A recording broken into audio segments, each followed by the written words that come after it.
In 1944, a fire at the remote Blackwood Mountains Sanatorium claimed an entire ward of soldiers. For 60 years, the official story held that a blizzard and a lightning strike were to blame for the deaths of 26 men. But in 2004, a renovation crew breaking through a bricked-over wall would uncover a truth far more chilling, proving the inferno was not an act of God, but a deliberate, calculated act of man. The Blackwood Mountain Sanatorium was a fortress of healing carved into the Colorado Rockies, a place of last resort for men psychologically shattered by the Second World War. Its imposing stone facade projected an image of permanence and safety, a stark contrast to the fragile minds it housed.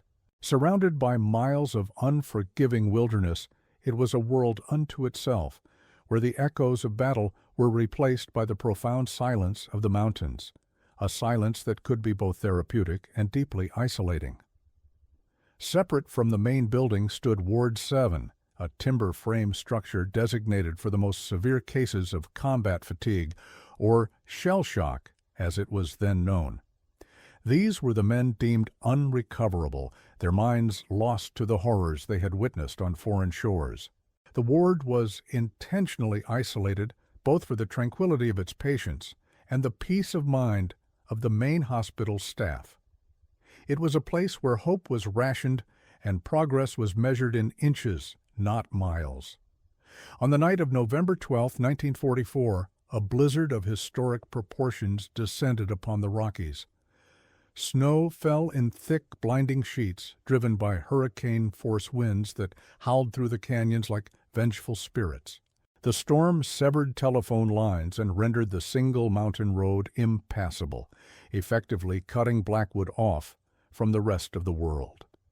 Within the sanatorium's walls, the staff and patients were trapped, marooned in a sea of white until the tempest chose to relent.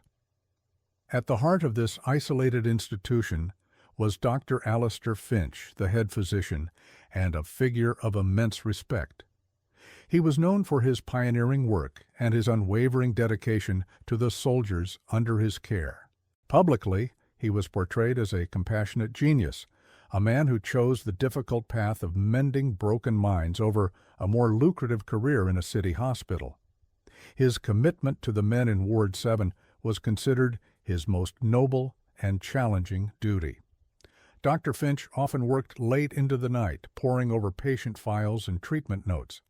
His apparent tireless devotion was a source of inspiration for his staff. On that particular night, as the storm raged outside, he was believed to be in his office in the main stone building, reviewing the week's case logs. This simple, mundane detail of his whereabouts would become a cornerstone of the official narrative, placing him far from the tragedy that was about to unfold. Just before midnight, a frantic, crackling call came from Ward 7 to the main switchboard. The connection was poor, the voice on the other end barely audible over the static and the roar of the wind. The operator could only make out 2 words, shouted in terror before the line went dead. "Fire! It's everywhere!" It was the last communication ever received from the ward, a final desperate cry swallowed by the storm. A small team of orderlies and staff was immediately assembled, but their progress was agonizingly slow. They fought their way through chest-deep snow and blinding winds, the mere 100 yards between the main building and Ward 7 becoming a treacherous Arctic expedition. Every step was a battle against the elements, and by the time they drew close, the orange glow in the sky had already told them they were too late to be saviors. They arrived not at a hospital ward, but at a funeral pyre. Ward 7 was completely engulfed in a furious inferno, the flames fanned by the gale-force winds into a vortex of destruction. The wooden structure burned with impossible speed, the fire consuming it with a ferocity that defied any attempt at intervention. The heat was so intense that it kept the would-be rescuers at a distance, forcing them to watch helplessly as the building was devoured by the blaze. The structure groaned under the assault of the fire, its timber frame surrendering to the heat. Within minutes of the team's arrival, the roof collapsed inward, sending a shower of embers and sparks into the swirling snow. The rest of the building followed shortly after, folding in on itself until all that remained was a raging bonfire, where a sanctuary for wounded men had once stood. The fire burned through the night, a lone, terrible beacon in the heart of the blizzard. When morning came, the storm had passed, leaving behind a world blanketed in pristine, silent white. But where Ward 7 had been, there was only a blackened, smoldering crater in the snow. The foundation was all that was left, filled with charred debris and ash. The fire had been so complete, so absolute, that it seemed to have vaporized the entire structure and everyone inside it, leaving nothing behind for families to mourn. The official investigation was brief and hampered by the circumstances. The war effort demanded expediency, and the remote location made a thorough forensic analysis nearly impossible. Investigators, arriving days later, surveyed the scene and quickly came to a conclusion that fit the dramatic events. The ferocity of the blizzard, combined with the ward's older, faulty electrical wiring, created the perfect conditions for a catastrophe that was both tragic and unavoidable. The cause of death was officially ruled an accident. A bolt of lightning, they concluded, must have struck the building, igniting a fire that spread with terrifying speed through the dry timber. The 24 soldiers and 2 orderlies on duty were declared dead, their remains deemed unrecoverable from the devastation. The case was closed almost as quickly as it was opened, another sad loss in a world already overwhelmed by death and destruction. Dr. Finch was hailed in the press for his stoic leadership during the crisis. He gave mournful interviews, lamenting the loss of his patients, whom he described as brave men fighting their final battle. His reputation was not only preserved, but enhanced by the tragedy. He became the face of the sanatorium's grief, a symbol of dedication in the face of an insurmountable act of God, his own alibi placing him safely away from the flames. The names of the 26 dead were etched onto a small plaque erected near the site, a modest memorial to the men lost in the Blackwood fire. For the families there was no closure, only a telegram from the War Department and a story of a terrible storm. With no bodies to bury and an official explanation that left no room for questions, their grief was suspended in a state of unresolved sorrow, a wound that never truly healed. Over the years, the story of Ward 7 became a somber piece of local folklore. The site was eventually cleared and landscaped, leaving no physical trace of the tragedy. New wings were built, the sanatorium modernized, and the memory of the fire faded into the institution's historical archives. The official report gathered dust, its conclusion of an accidental fire accepted as immutable fact by subsequent generations of staff and administrators. Time became the primary guardian of the official story. As decades passed, the event receded further into the past, becoming a distant, sorrowful tale. The men of Ward 7 were ghosts, their true fate seemingly buried forever beneath the ashes, and the official narrative that the war, the weather, and faulty wiring had conspired to create a perfect, unpreventable tragedy. The world had no reason to believe otherwise. Who was there to question a closed case from a bygone era? The witnesses were gone, the evidence was supposedly destroyed, and the official record was absolute. The sanatorium itself stood as a testament to moving forward, its modern facilities, a symbol of progress that had long since left the ghosts of 1944 behind. The truth was not just buried, it was deemed non-existent. The community, too, accepted the story. In a region accustomed to the harsh and unpredictable nature of the mountains, a powerful storm causing a tragic fire was entirely plausible. It was easier to believe in the random cruelty of nature than to imagine any other possibility. The narrative provided a simple, albeit painful, explanation for an event that was, in its scale, almost incomprehensible. The 24 soldiers, men who had survived the battlefields of Europe and the Pacific, only to perish in a supposed sanctuary, were denied a final truth. Their legacy was that of victims of a freak accident, their psychological wounds making them too helpless to escape.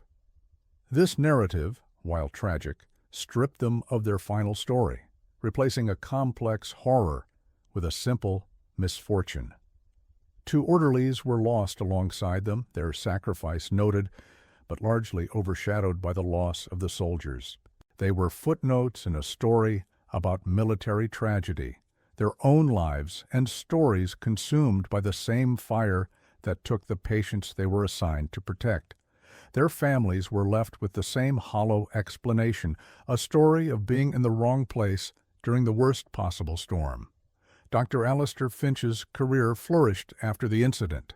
He published influential papers on trauma, using the tragedy as a somber backdrop to call for better facilities and more funding for psychiatric care for veterans. His heroic public image was cemented, and his legacy as a compassionate pioneer was secured. He became a celebrated figure, his name synonymous with progress in the field of mental health. For 60 years, this version of history remained unchallenged. The story of the Blackwood Fire was a settled matter, a sad but straightforward account of disaster. The loss of Ward 7 was a scar on the sanatorium's past, but one that had been neatly explained and memorialized. The book was closed, the questions were answered, and the official record was the final word on the matter.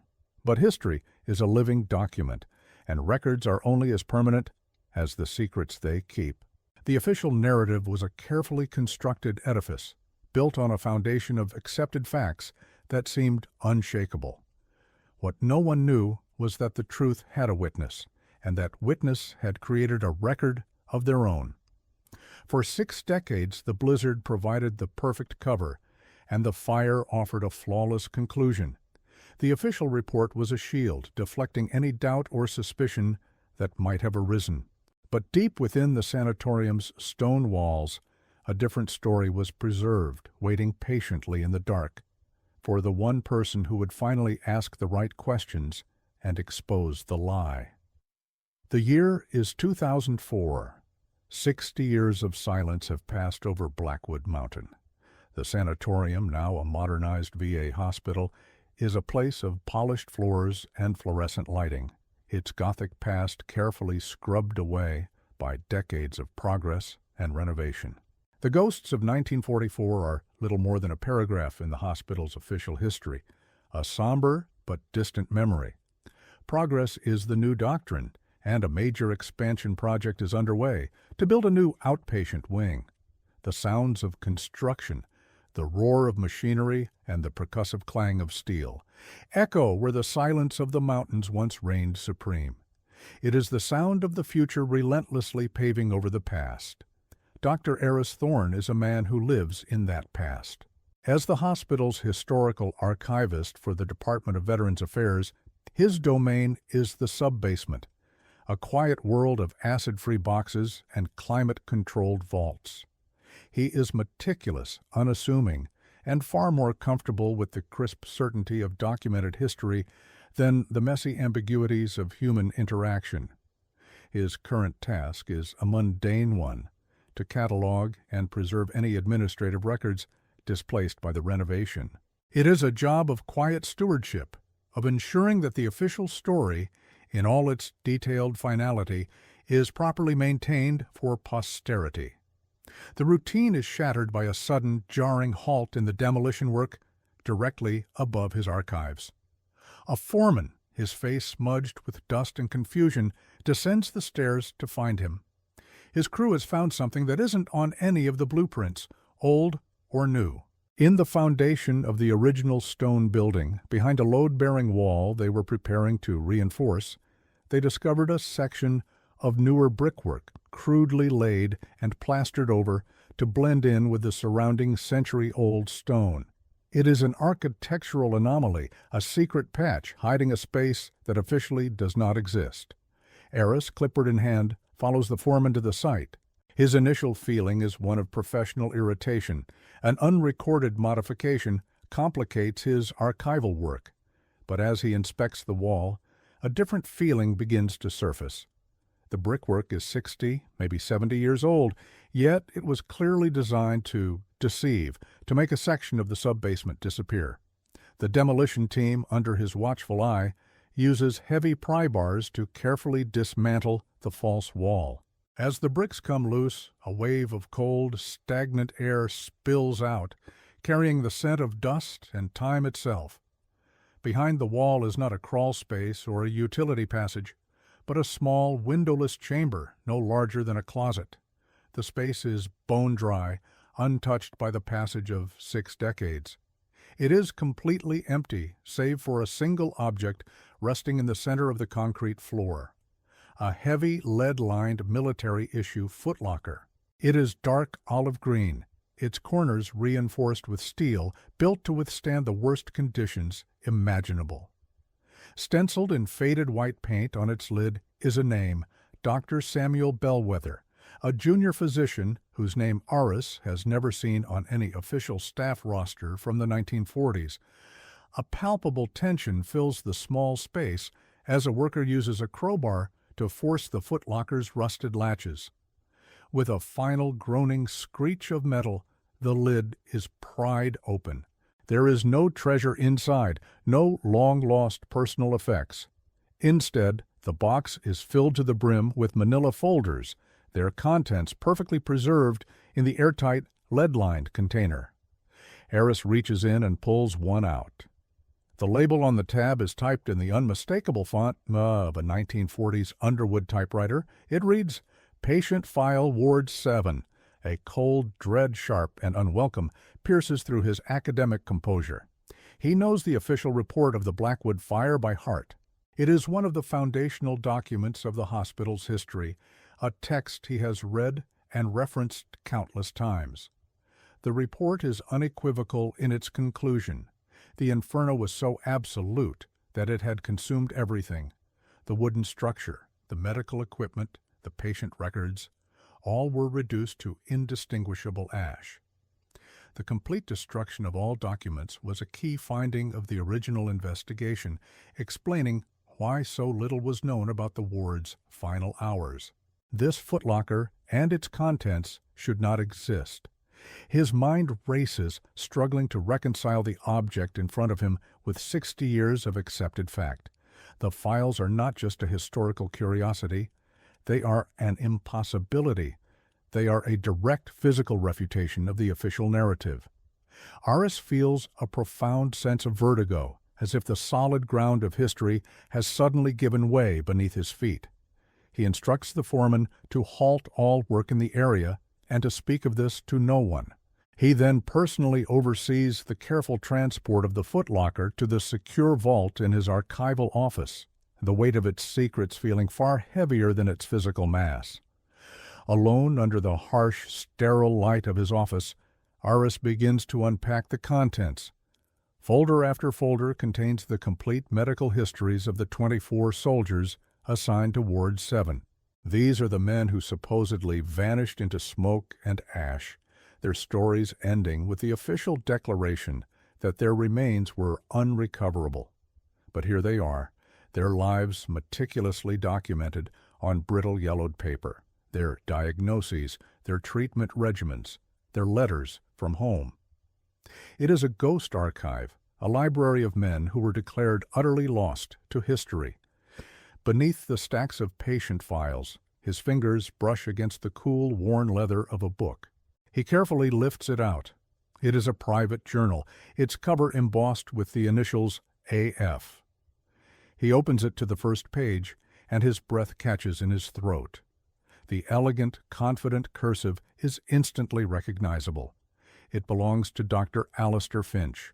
This is the personal diary of the man celebrated as the sanatorium's heroic, compassionate leader during the tragedy, a man whose unimpeachable alibi placed him safely in the main building, mourning the loss of the very men whose files now sit on Aris's desk. The discovery fundamentally alters the equation. This is no longer a case of misplaced administrative files. The presence of Dr.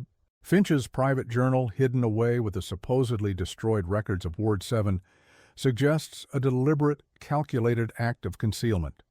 Why would a man's personal diary be sealed in a lead-lined box and bricked into a wall? What thoughts did the celebrated doctor feel the need to bury so deeply within the sanatorium's stone foundations? The questions are immediate and deeply unsettling, casting a long shadow over Finch's sterling reputation. At the very bottom of the trunk, nestled in a felt lining, lies one final object. It is a small, heavy 16 mm film canister. It is cold to the touch, its metal surface unmarked by any label or identifying information. It is anonymous, silent, and potent with unspoken significance. A film, a visual record from an era of paper and ink, feels like a message from another world. The decision to preserve it in such a secure, hidden manner implies its contents are more valuable and perhaps more dangerous than any written document. Dr. Eris Thorne, the quiet guardian of the official record, now finds himself the sole custodian of a secret history. Every item from the footlocker is a piece of a puzzle he never intended to solve. The existence of the files proves the official report was wrong. The presence of Finch's journal suggests the man himself was hiding something, and the unlabeled film canister hints at a truth that someone went to extraordinary lengths to ensure would never be seen by human eyes. His professional obligation to preserve history is now in direct conflict with the official history he is sworn to protect. He spends the next several days in self-imposed isolation, poring over the contents of the footlocker. He tells no one, not his superiors, not the hospital board. He senses with a primal instinct he didn't know he possessed that revealing this discovery prematurely would be a mistake. The narrative of the Blackwood fire is a cornerstone of the institution's identity, and Dr. Finch is a figure of veneration, his family's foundation still a major benefactor. To challenge that story would be to challenge the institution itself. He understands he must first comprehend the full scope of what he has found. He begins by cross-referencing the patient files with Finch's journal. At first, the journal entries seem to align with the doctor's public persona. He writes with eloquent sorrow about the broken minds of the soldiers, lamenting the horrors of war and his own struggles to find effective treatments. He describes the men with a detached clinical pity, portraying himself as their weary but determined shepherd. For a moment, Eris wonders if this is simply the record of a dedicated doctor who saved what files he could before the fire, hiding them for his own research. But as he delves deeper, a disturbing dissonance emerges. The official patient files detail standard treatments for the era: talk therapy, sedatives, hydrotherapy. Finch's private journal, however, tells a different story. For the same patients on the same dates, he describes a Protocol 7, mentioning a cocktail of experimental, unapproved psychoactive drugs and the application of galvanic cerebral stimulation at levels far exceeding any accepted medical practice. The language becomes less compassionate and more scientific, the patients referred to not by name but by case number. A chilling realization begins to dawn on Eris. He is not reading two complementary sets of records. He is reading two entirely separate, contradictory narratives. One was the official account of patient care, the one meant for medical boards and government oversight. The other, hidden in the journal, was a secret log of human experimentation. The men of Ward 7 were not just patients, they were subjects. Dr. Finch was not trying to heal them. He was using them for his own unsanctioned, horrific research. The official story of a tragic accident, a lightning strike in a blizzard, now seems like a flimsy, almost convenient explanation. It was the perfect cover, an act of God that required no further questions and left no one to blame. The storm provided the isolation, and the fire provided the clean slate. erasing all evidence of what was truly happening within the walls of Ward 7. The story had held for 60 years, not because it was true, but because it was the only story available. Now Aris holds the counter-narrative in his hands. He has the official lie and the secret truth sitting side by side on his desk. The weight of this knowledge is immense. This is no longer an archival matter. It is the quiet, cold opening of a 60-year-old crime scene. The 24 soldiers and 2 orderlies did not simply die. Their deaths were part of a larger, more sinister event that had been masterfully concealed by the very man who publicly mourned them. His role has irrevocably transformed.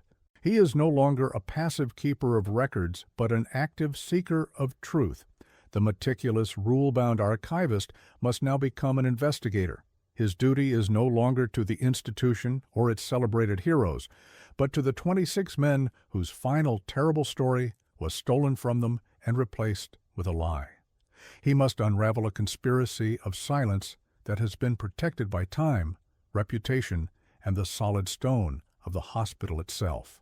The question that once seemed simple, what happened on the night of November 12, 1944, has become a gateway to a far darker inquiry.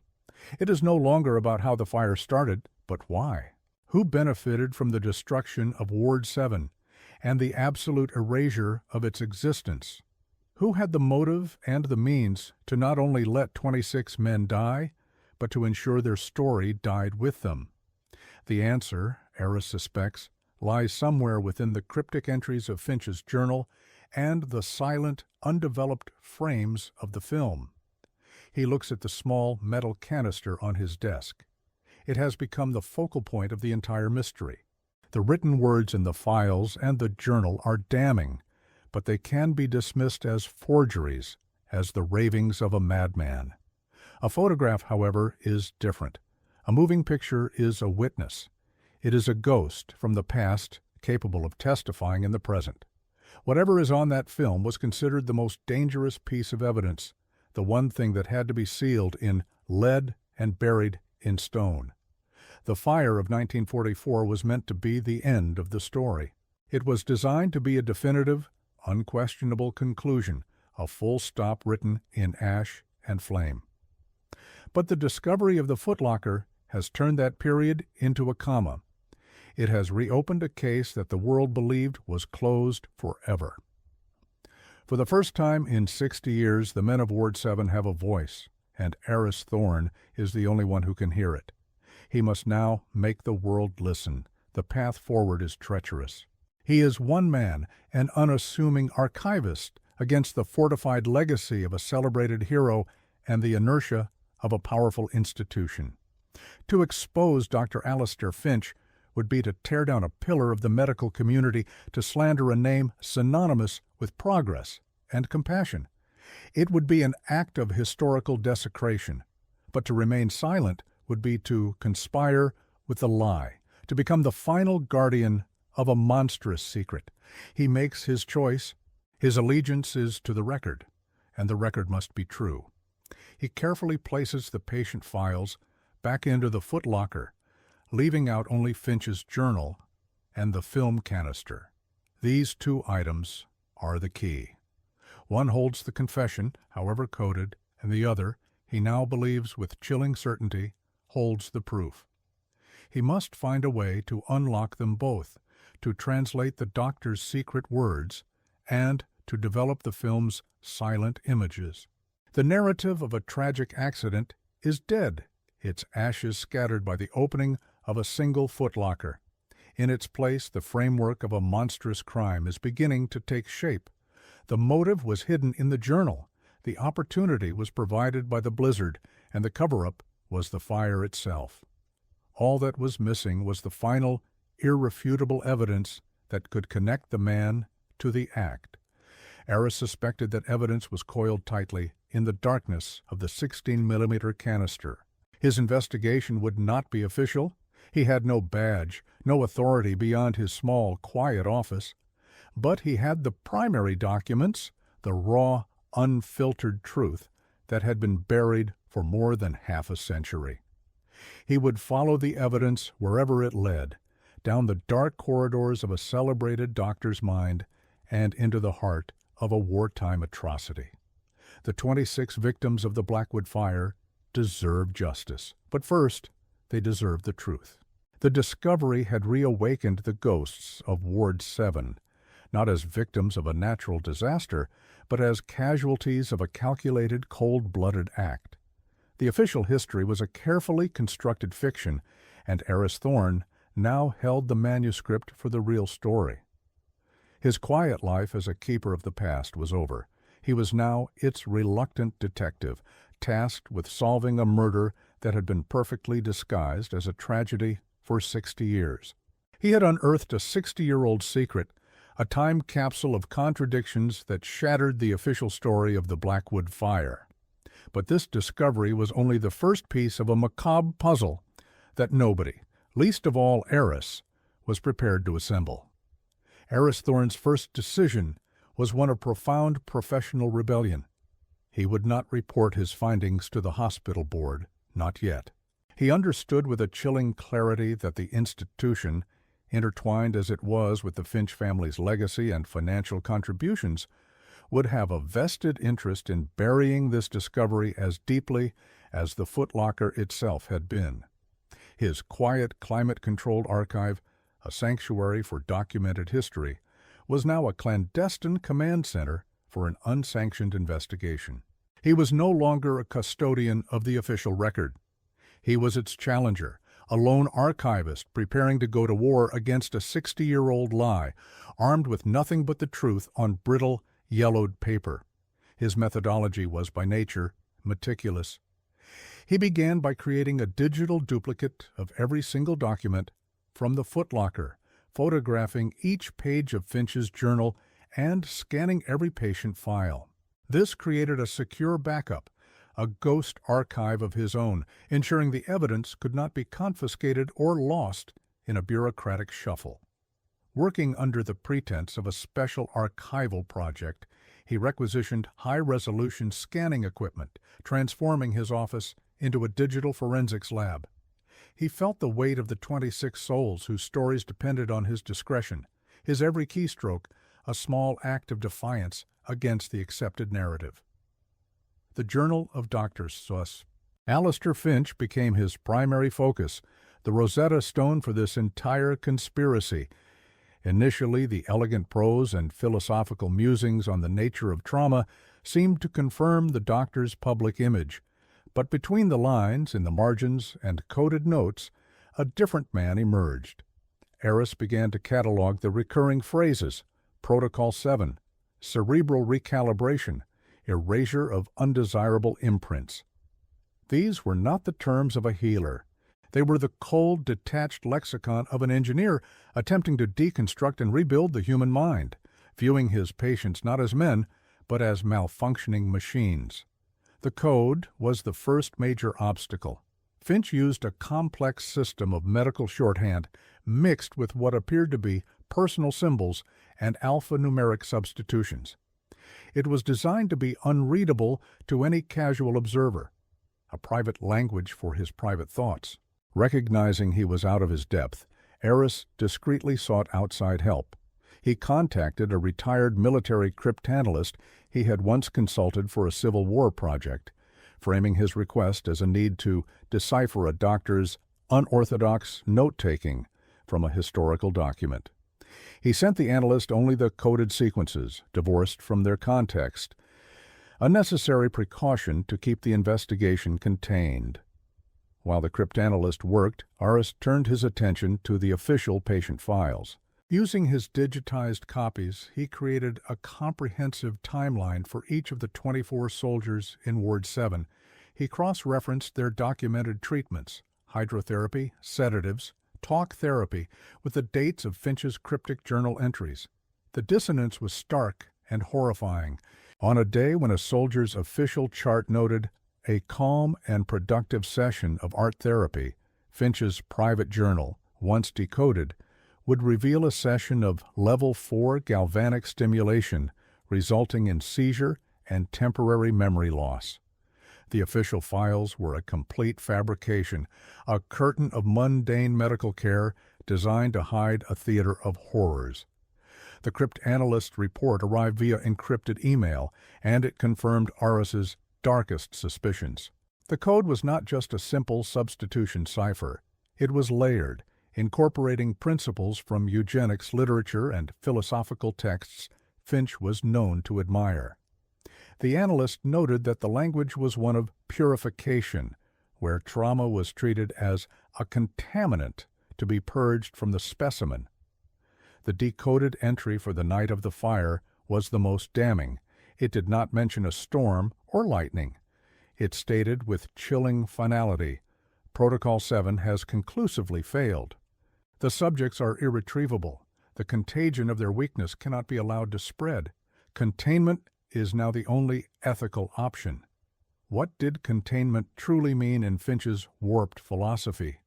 The word hung in the sterile air of the archive, heavy with unspoken violence.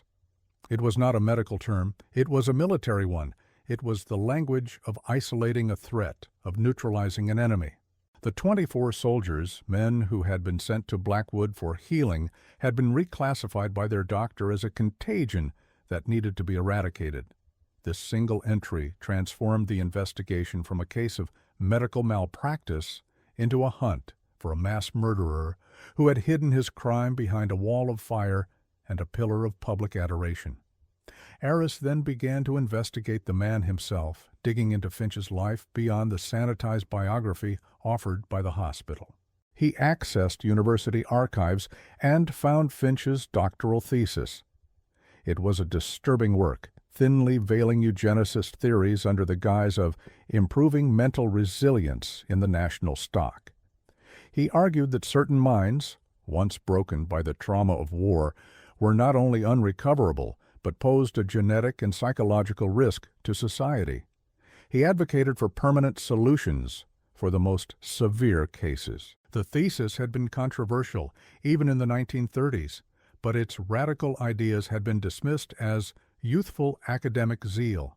Now, Aris saw it as a blueprint for murder. The second orderly, a man named Thomas Gable, was barely a footnote in the official report. Aris searched for his records, discovering he was a conscientious objector assigned to medical service. He managed to track down Gable's grandniece, an elderly woman living in Oregon. She remembered her family speaking of Uncle Thomas as a man of deep principle, who had been writing letters home, expressing alarm about the experimental treatments in Ward 7. He had told his sister he was gathering proof to send to the War Department. His last letter was postmarked November 10, 1944, 2 days before the fire. He had become a witness, and for that, he was silenced. This revelation added a new layer of premeditation to the crime.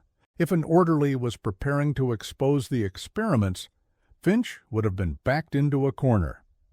The failure of Protocol 7 was not just a scientific setback, it was a ticking bomb that threatened to destroy his career and reputation. The blizzard, therefore, was not the cause of the tragedy, but the catalyst for the cover-up. It provided the perfect God-sent opportunity to erase the experiment, the subjects, and the witnesses in one single fiery act that could be blamed on nature itself. But how could one man, even a respected doctor, orchestrate such a perfect crime? Aris shifted his focus to the physical evidence beyond the documents. He took a small sample of the mortar from the bricked-over wall and sent it to a university geology lab for compositional analysis. The results confirmed the mortar mix was consistent with materials used in the mid-1940s, proving the wall was built contemporaneously with the fire. This wasn't a later addition. It was a deliberate act of concealment performed in the immediate aftermath of the event. Someone with authority and access had sealed that room within days or weeks of the fire, entombing the footlocker before the original investigation was even fully concluded. Then there was the question of the junior physician, Dr. Samuel Bellwether, whose name was stenciled on the footlocker. Military records showed he was a young, idealistic doctor assigned to Blackwood just 3 months before the fire. His record was spotless. Yet 1 week after the fire, he was abruptly transferred to a medical unit in the Philippines, a highly unusual move for a physician with his specialty. He died there less than a year later from malaria. It was too convenient, too neat. Was his transfer a reward for his silence, or a form of exile designed to keep him far from anyone who might ask questions? Harris began to suspect Bellwether was the key. He must have been Finch's unwilling accomplice, or, more likely, a horrified subordinate who knew he couldn't challenge the powerful doctor directly. Perhaps Bellwether was the one who gathered the evidence, the files, Finch's journal, the film, and sealed it in the footlocker, creating a time capsule of truth. He bricked it into the wall, a desperate, silent act of witness, hoping that one day it would be found. His subsequent transfer and death ensured he could never tell his story. He was the ghost who had assembled the evidence, and Harris was now his proxy. The investigation had reached a critical point. Harris had a motive, covering up a failed, horrific experiment, a catalyst, the orderly's plan to expose him, and a timeline. He even had a potential secret witness in Dr. Bellwether. But all of this was still circumstantial, built on the interpretation of a dead man's journal and 60-year-old records. The hospital board could still dismiss it all as the elaborate fantasy of a disgruntled archivist. He needed something more. He needed irrefutable, objective proof. He needed the proof trophy.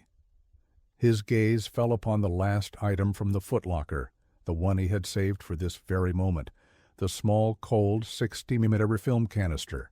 It felt impossibly heavy in his hands, dense with potential energy. A journal could be forged, a story could be misinterpreted, but a film was a captured moment of light and time. It was a silent witness that could not be cross-examined or discredited. If Bellwether had truly intended to expose Finch, this canister would hold the most damning evidence of all. What did he feel was so important that it had to be captured on film? Finding someone who could safely develop and restore 60-year-old film stock was a delicate task. The nitrate film of that era was notoriously unstable and flammable. A single mistake could destroy it forever. After weeks of careful research, Harris located a renowned film preservationist in Denver, a man who specialized in restoring fragile historical footage for museums and federal archives. He booked an appointment under the guise of having found a family film from the 1940s that required expert handling, a simple lie to protect a complex truth. The preservationist's lab was a temple of antique technology and modern science.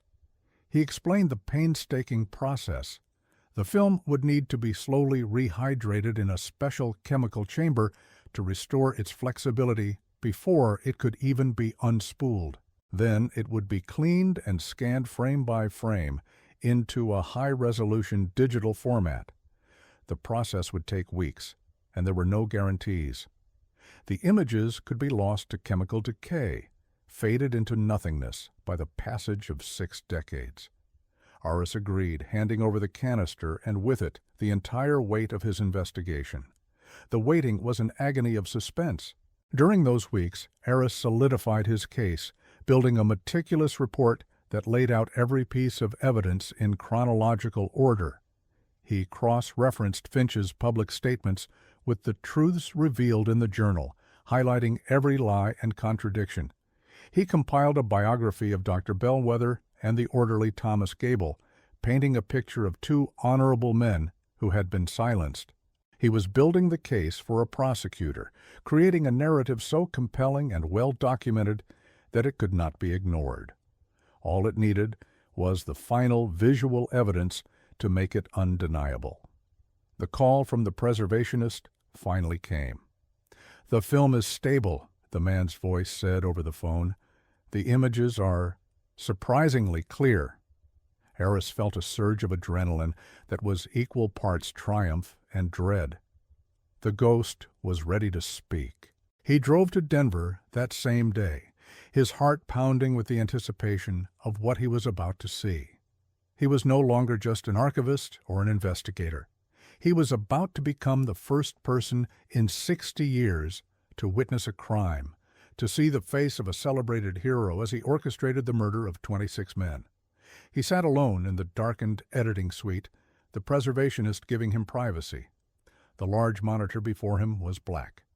"I've loaded the raw digital scan," the man had explained. "There is no sound. The footage is approximately 4 minutes long." Eris took a deep breath and clicked the mouse.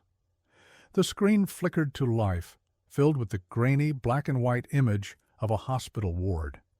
The beds were lined up in neat rows, occupied by soldiers in pajamas, their faces listless and empty. A date stamp, crudely etched onto the film's leader, confirmed the impossible.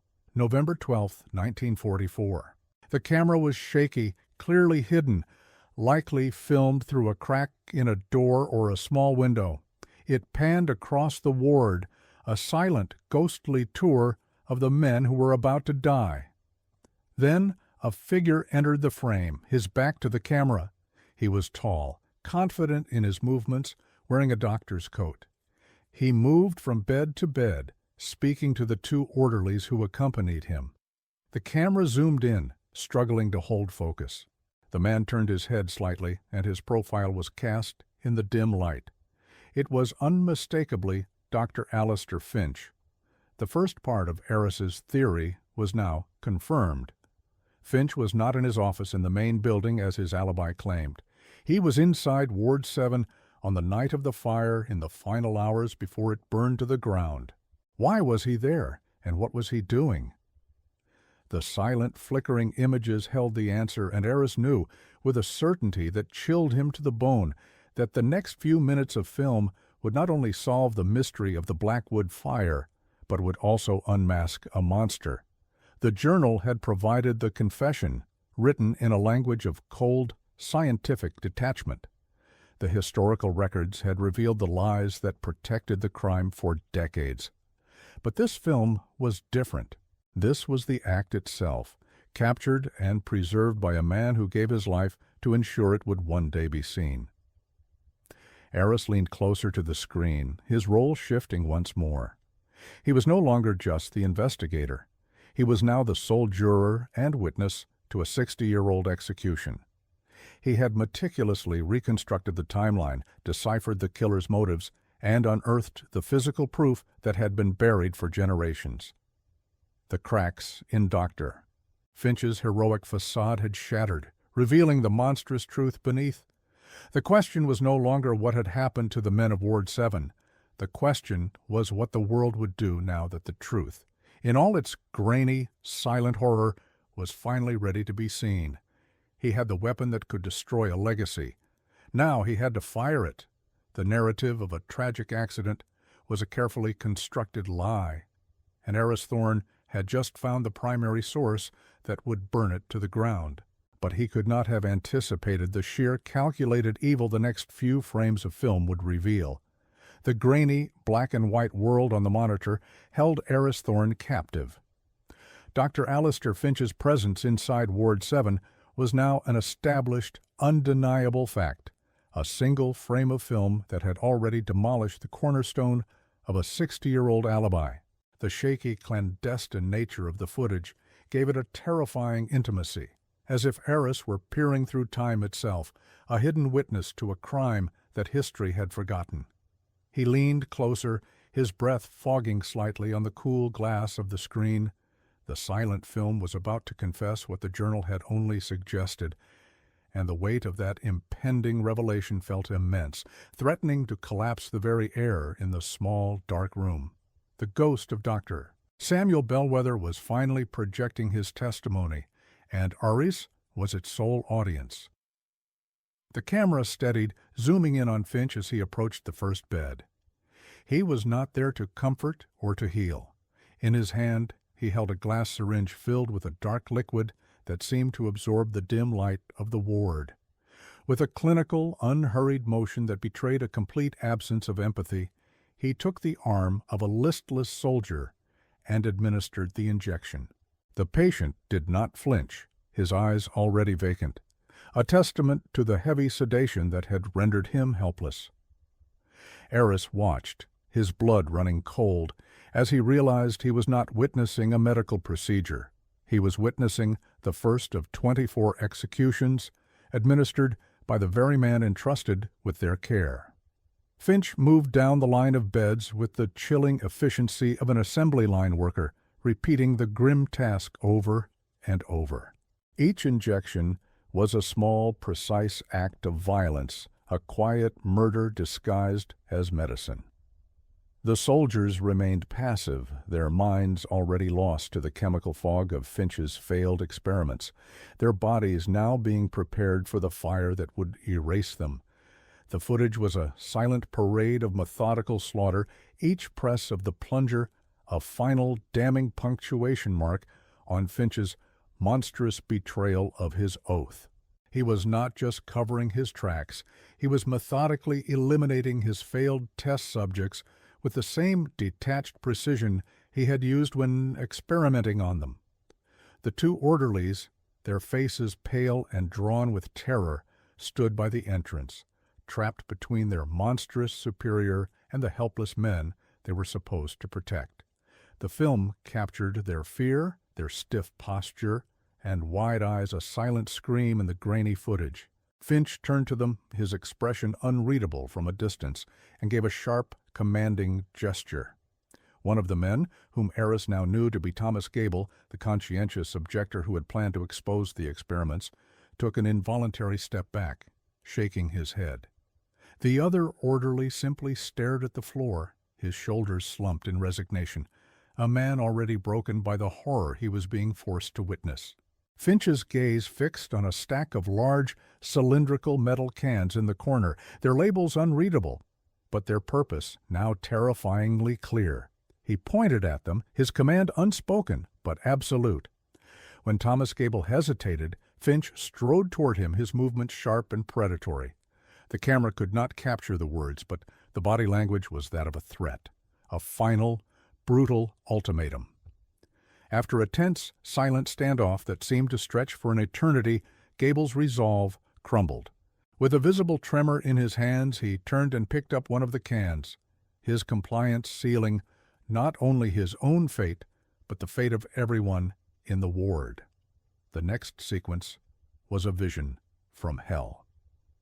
The two orderlies moved through the ward like specters, methodically dousing the curtains, the bedding, and the dry wooden floorboards with the contents of the cans. The liquid, a powerful accelerant, glistened in the ward's dim lighting, coating every surface with a promise of swift, total destruction. The air in the room must have grown thick with fumes, a toxic prelude to the inferno. Eris could almost smell the chemicals through the screen, the acrid scent of premeditated annihilation. The entire ward was being transformed into a tinderbox, a funeral pyre meticulously prepared by the man who would also serve as its executioner. Throughout this ghastly preparation, Dr. Alistair Finch stood near the center of the room, a statue of calm malevolence. He observed the process with the detached air of a scientist, watching his experiment reach its foregone conclusion, his hands clasped behind his back. There was no flicker of doubt or remorse in his posture, only an unyielding, chilling sense of purpose. He was not a man losing control. He was a man asserting it in the most absolute way possible, erasing his failure with a calculated act of mass murder. His composure was perhaps the most terrifying part of the silent film, a portrait of a monster in complete command of his monstrosity. Once the orderlies had emptied the last can, their grim task complete, Finch approached them. He spoke briefly, then gestured toward the far end of the ward, away from the main exit. It was a dismissal, but it was also a death sentence. Eris realized with a fresh wave of horror that they were never meant to be accomplices who would escape. They were witnesses who had to be silenced. They were being herded into the trap alongside the soldiers, their knowledge of the night's events marking them for death just as surely as the experimental drugs had marked the patients. They were the final loose ends to be consumed by the fire. The camera, still hidden, captured the moment that would rewrite history. Finch stood alone near the main doorway, the only path to safety. He reached into the pocket of his pristine white coat and retrieved a small, common matchbox. In the context of the scene, it was an object of almost unimaginable power, a tiny key that would unlock a holocaust. He slid the box open with his thumb, his movements deliberate and steady. He was not a man succumbing to a moment of madness. He was a predator about to complete his hunt, and the match was his final, decisive weapon. He struck the match against the box, and for a fleeting second, the flare of the tiny flame illuminated his face. What Eris saw in that brief flash was not the face of a compassionate hero, but the impassive mask of a God-casting judgment, a man utterly convinced of his own righteousness. The expression was one of grim satisfaction, of a difficult but necessary task being completed. He held the flame for a moment, then, with a simple, almost casual flick of his wrist, he tossed it onto a curtain soaked in accelerant. The world on the screen erupted. The fire bloomed with impossible speed, a silent, ravenous explosion of white-hot light that consumed the grainy image. The flames climbed the curtains in an instant, spreading across the floorboards in a hungry, liquid wave. The ward was engulfed in a furious conflagration that defied belief, a man-made inferno born from a single matchstick. The speed and intensity of the blaze now made perfect sense. It had been designed to be absolute, to leave nothing behind but ash and a plausible story about a lightning strike. The fire was not an accident. It was the final perfect instrument of concealment. The last image on the film was the most damning of all. Framed by the roaring fire in the doorway, Dr. Alistair Finch's silhouette turned and walked calmly away into the darkness of the blizzard, leaving the screams and the burning to be swallowed by the storm. He did not look back. The camera then lurched violently, and the screen went black, the film ending abruptly as Dr. Bellwether presumably fled for his own life, clutching the canister that held the truth. The final shot was a perfect, horrifying metaphor, the celebrated hero walking away from the hell he had created, his dark secret protected by the very flames he had ignited. Aris sat back, the silence of the editing suite pressing in on him. The 4 minutes of film had completely reconfigured the past, transforming a tragedy into an atrocity and a hero into a war criminal. The grainy images were burned into his mind, the syringe, the accelerant, the calm expression, the match. This was not evidence to be debated or interpreted. It was a direct testimony from the grave, a visual confession that was absolute and irrefutable. The truth was not just worse than the official story, it was a nightmare that exceeded his darkest speculations. He now held the weapon that could finally bring justice to the 26 murdered men. He knew instantly that the hospital board and the Finch family would never willingly accept this. They would fight. They would deny. They would attempt to bury this truth just as they had buried the footlocker. His next step had to be decisive and final. He secured the original film canister and the digitized copy, bypassing all institutional channels. His duty was no longer to the hospital or its history, but to the federal record and the rule of law. He drove directly to the regional FBI headquarters, his mind a steel trap of resolved purpose, ready to present a 60-year-old case of mass murder. The meeting with federal investigators was brief and somber. Aris laid out his entire investigation with the meticulous precision of an archivist, the discovery of the footlocker, the contradictory patient files, the decoded journal detailing the horrific experiments, and the convenient deaths of Dr. Bellwether and Thomas Gable. He built the foundation of the case with facts and documents. Then, as his final exhibit, he played the 4 minutes of silent, grainy film. The seasoned agents watched, their professional composure giving way to stunned silence. In a world of forensics and DNA, they were now confronted with a ghost's eyewitness account, a piece of evidence that was both antiquated and devastatingly modern. The screening of the film triggered an immediate high-level federal investigation. The authority of the FBI superseded any institutional resistance from the hospital or the powerful Finch family. Subpoenas were issued, and old hospital records were seized. The investigation culminated in a formal interview with Eleanor Finch, Dr. Finch's last surviving child.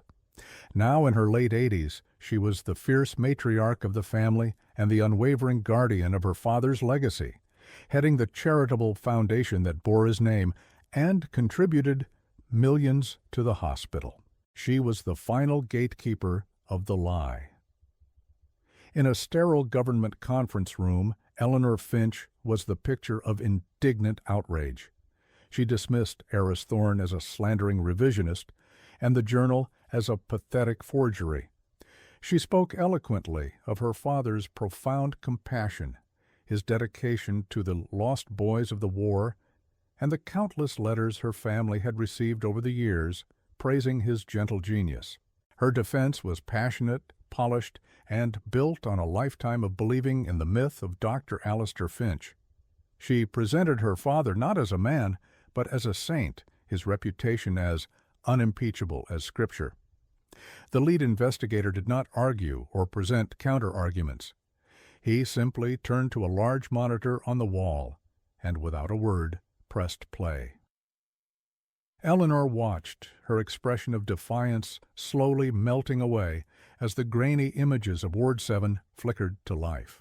She saw the man she had idolized her entire life, not as a healer, but as a cold, methodical executioner. She watched him administer the injections. She watched him threaten the terrified orderly, and she watched him give the order to douse the ward in accelerant. Her carefully constructed reality was being dismantled frame by horrifying frame. The climax came as Finch struck the match. The brief hellish illumination of his face on the screen seemed to burn away the last of Eleanor's denial. A choked, guttural sob escaped her lips, a sound of profound and utter disillusionment. The heroic image of her father, an icon she had worshipped for over 80 years, was incinerated in that single, silent flash of light. The truth, in its raw and undeniable form, had shattered a lifetime of cherished memories, leaving only the ugly, monstrous reality. Her silence in the face of the evidence was the final devastating confession. The story broke with the force of a bombshell, a historical scandal that captured the nation's attention. News channels and newspapers ran headlines that juxtaposed the public image of the Angel of Blackwood with the grainy stills from the film showing him as an arsonist and murderer. The public reaction was a tidal wave of shock, disgust, and betrayal. The narrative of a celebrated humanitarian was violently torn down, replaced by the story of a ruthless eugenicist who had used the fog of war to conduct horrific experiments and murder his own patients to conceal his failure. In the face of the undeniable evidence, the Department of Defense and the Department of Veterans Affairs moved swiftly. In a joint press conference, they officially amended the 60-year-old record of the Blackwood fire. The cause of death for the 26 men was formally reclassified from accidental to mass homicide. The final report named Dr. Alistair Finch as the sole perpetrator of the crime, posthumously branding the celebrated hero as a war criminal. The official story, protected for so long by time and reputation, was finally and irrevocably corrected. The official reclassification was more than just a historical footnote. It was an act of profound justice. The 24 soldiers and 2 orderlies were no longer remembered as helpless victims of a natural disaster, unable to escape a burning building. They were now recognized as what they truly were, victims of a monstrous crime, murdered while under the protection of the United States government. Posthumous commendations were issued, and their names were entered into the official records of wartime casualties, finally granting them the dignity and truth they had been denied for 6 decades. The sanatorium, now a modern VA hospital, was forced into a painful and public reckoning with its own history. The board issued a formal apology, and Dr. Finch's name was stripped from the prominent psychiatric wing his foundation had funded. His portraits were taken down from the walls, and his published works were removed from the hospital library. The institution had to confront the uncomfortable truth that it had not only employed a monster, but had actively participated in cementing his heroic myth for generations, becoming an unwitting accomplice to his great deception.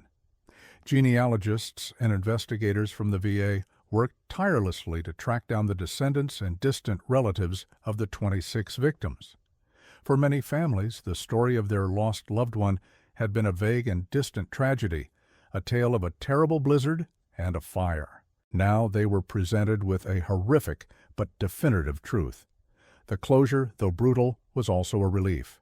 It replaced the ambiguity of an act of God with the certainty of a crime, finally allowing for a resolution to a grief that had been passed down through generations, unanswered and incomplete. On the cleared ground where Ward 7 once stood, a new memorial was erected. It was carved from the same Colorado granite as the mountains that surrounded it, a monument of permanence and strength. The polished stone was etched not only with the names of the 26 men who died there, but also with a brief, honest account of the tragedy. It honored the courage of Dr. Samuel Bellwether, who preserved the evidence, and the sacrifice of Thomas Gable, who died trying to prevent the massacre. It was not a monument to a tragedy, but to the enduring power of truth. Eris Thorne attended the dedication ceremony, standing quietly at the back of the small crowd, his role in the proceedings known only to a few federal agents. He watched as an honor guard fired a 21-gun salute, the sharp reports echoing off the mountains. It was a funeral held 60 years too late, a final formal farewell to the men of Ward 7.